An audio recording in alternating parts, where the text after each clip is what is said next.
From floods to droughts, recent years have seen more of these extreme weather events. There is no doubt that part of this is climate change.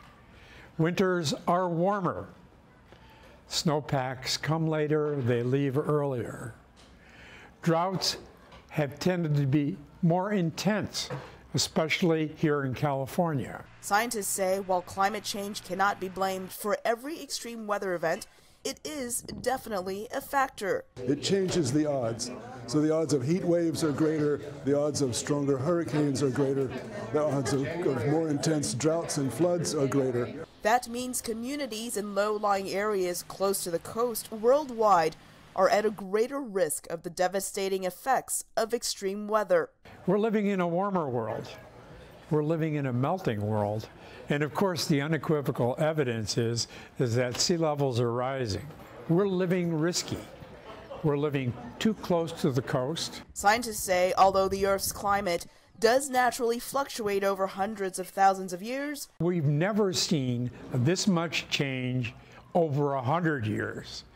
And so the thing that worries me the most is not the next 1,000 years or the next ice age, but the next 100 years. It's not natural. If it weren't for human activities, the world, under natural causes like changes in the sun, volcanoes, would have actually cooled slightly in recent decades. Warming is due to human activities, primarily to carbon dioxide and other heat-trapping gases and particles that mankind has put into the atmosphere. Rising sea levels and more extreme weather have impacts that go beyond floods. We have greater disease, spread of disease. We have deteriorating air quality because of higher temperatures. One of the biggest impacts of sea level rise on global agriculture must also adapt to a changing world. As seen in this film produced by the Aquarium of the Pacific, sea level rise in Bangladesh is causing more salinity in the soil. Farmers can no longer plant their regular crops and have switched to grains more resilient to salinity. Some countries are working to mitigate the effects of climate change.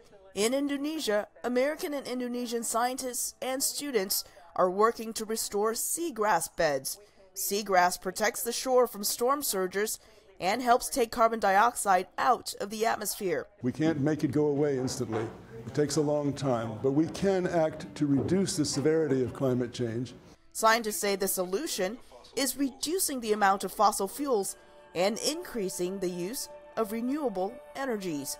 Elizabeth Lee, VOA News, Los Angeles. We have never had electricity with non-polluting electric